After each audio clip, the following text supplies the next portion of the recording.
मृत्यु का भय।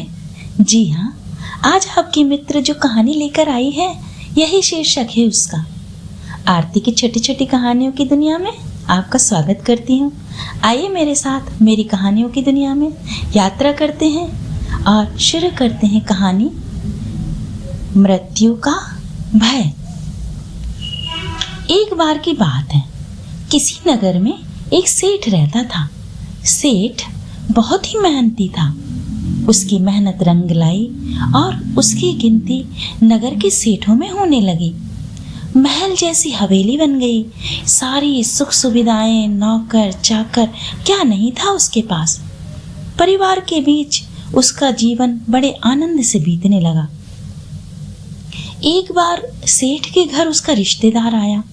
बातचीत के बीच रिश्तेदार ने बताया कि उसके शहर का सबसे बड़ा सेठ हृदयाघात से स्वर्ग सिधार गया। रिश्तेदार बोला, उस बेचारे की धन संपत्ति यहीं पड़ी रह गई। बड़े करुण स्वर में उसने बताया।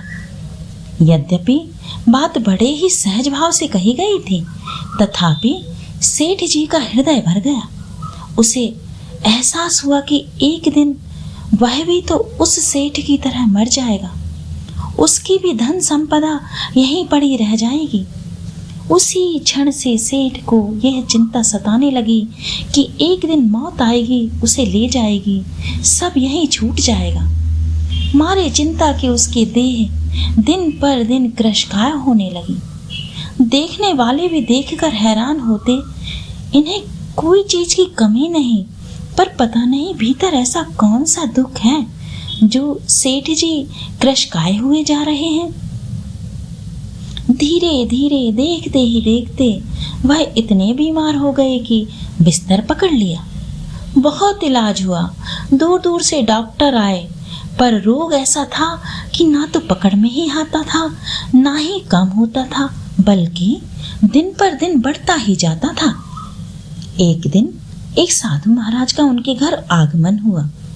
सेठ जी बेबसी से आंसू बहाते हुए साधु के पैरों में गिर गए और रो रो कर अपनी सारी व्यथा कह सुनाई। सुनकर साधु हंस पड़े हैं और बोले, तुम्हारे रोग का इलाज तो बहुत आसान है। सेठ की तो आंखों में चमक आ गई, मानो खोए प्राण लौट आए हों। पैरों में गिरते हुए बोले, वह इलाज क्या है महाराज, शीघ्र कहें। साधु बोले, देखो, जब भी तुम्हारे मन में मौत का विचार आए तो जोर से कहना, मौत जब आएगी तब आएगी, देखा जाएगा। जब तक मौत नहीं आती मैं जीऊंगा। अगले सप्ताह आने का बोलकर साधु महाराज चले गए। 7 दिन बाद साधु आए तो क्या देखते हैं कि सेठ जी तो आनंद से गीत गा रहे हैं।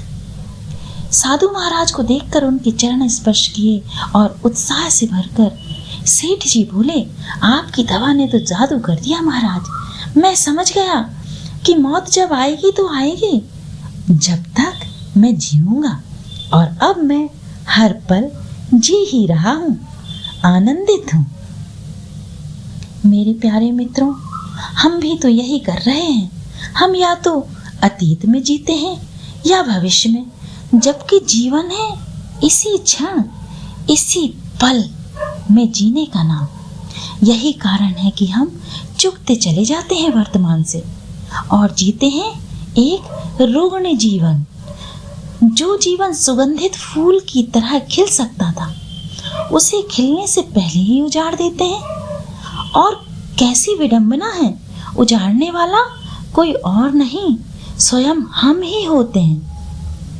जो अतीत में हुआ उसे भूल जाएं, क्योंकि वह घट चुका, उसे बदला नहीं जा सकता। हाँ, लेकिन एक खिले हुए और आनंदित वर्तमान के पलों से आनंदित, पुष्पित, पल्लवित, सुगंधित भविष्य जरूर जन्म ले सकता है, क्योंकि भविष्य कुछ और नहीं, वर्तमान से निकले एक एक पल का जोड़ ही तो है ना मित्रों।